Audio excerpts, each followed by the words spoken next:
প্রিয় শিক্ষার্থীরা, welcome to Afsar academy.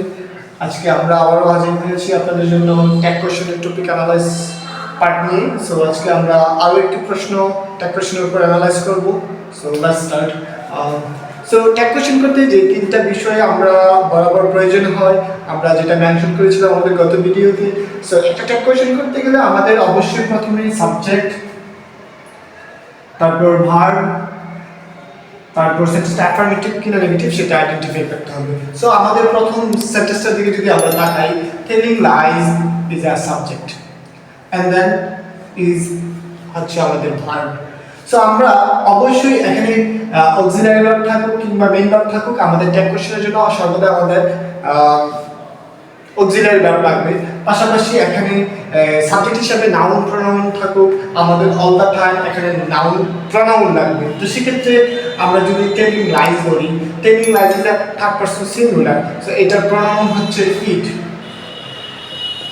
আর এখানে বরাবর আমাদের জন্য অক্সিলারি ভার্ব দেওয়া আছে, সেক্ষেত্রে আমরা প্রথমে এটার স্ট্রাকচার হচ্ছে ভার্ব, ট্যাগ কোশ্চেন স্ট্রাকচার হচ্ছে verb plus subject then question mark. তাহলে প্রথমে আমরা কি দেব? ভার্ব দেব, অক্সিলারি ভার্ব। তাহলে আমাদের অক্সিলারি ভার্ব হবে ইজ।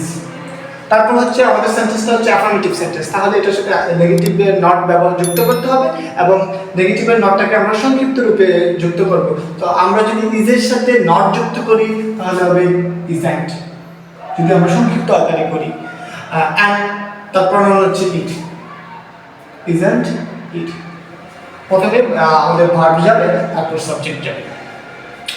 আমরা দ্বিতীয় সেন্টেন্সটার দিকে তাকালে, দ্বিতীয় সেন্টেন্সটার ভার্ব হচ্ছে বিকেটস এবং ওয়ান লাই হচ্ছে আমাদের সাবজেক্ট। তাহলে ওয়ান লাই হচ্ছে থার্ড পারসন সিঙ্গুলার, যেটার প্রোনাউন হচ্ছে ইট। এখন এটা হচ্ছে প্রেজেন্ট সিম্পল সেন্টেন্স এবং প্রেজেন্ট সিম্পলে যখন ভার্বের সাথে অ্যাজ বা ইয়েস থাকে তাহলে এটার প্রোনাউন, এটার জন্য আমরা অক্সিলারি ভার্ব হচ্ছে ট্যাগ কোশ্চেনে ব্যবহার করব ডাজ। কি ব্যবহার করব? ডাজ। তাহলে আমরা লিখব প্রথমে আমাদের কি যাবে? ভার্ব, তারপর সাবজেক্ট। তাহলে আমরা প্রথমে ভার্বটা নিয়ে যাই, তাহলে ভার্বটা হবে ডাজ। এখন আমাদের প্রশ্ন হচ্ছে সেন্টেন্স অ্যাফার্মেটিভ কিংবা নেগেটিভ।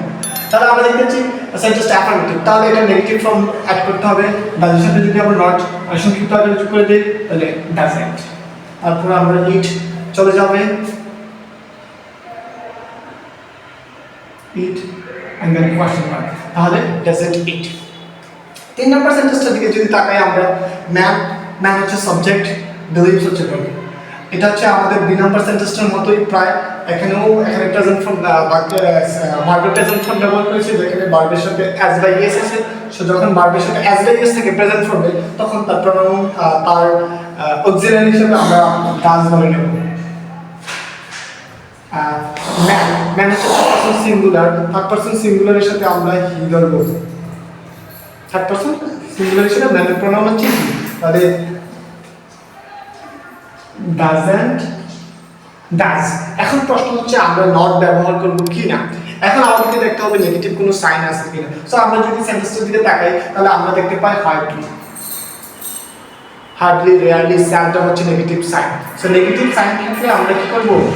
অবশ্যই নট দিতে পারবো না, তাহলে এটা অ্যাফার্মেটিভ থাকবে। সো যেহেতু নেগেটিভ সাইন আছে তাহলে এটা নেগেটিভ সেন্টেন্স, তাহলে আমরা এদিকে অ্যাফার্মেটিভ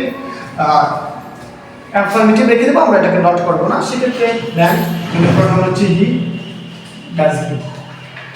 আলায়ার, আলায়ার হচ্ছে একটা সাবজেক্ট, হ্যাজটু হচ্ছে একটা মডাল অক্সিলারি, সেমি মডাল বলা হয় যেটাকে।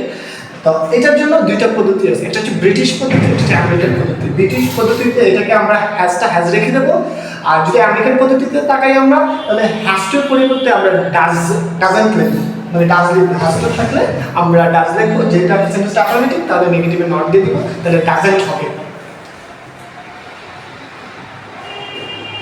ডাজন্ট। এবং আলায়ার প্রোনাউন কি হবে? হি হবে। and all last যে সেন্টেন্সটা সেটা হবে all of us।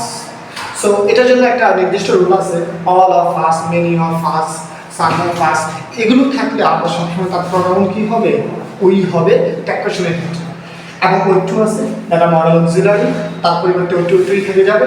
সো এটা যদি আমরা লিখি ও,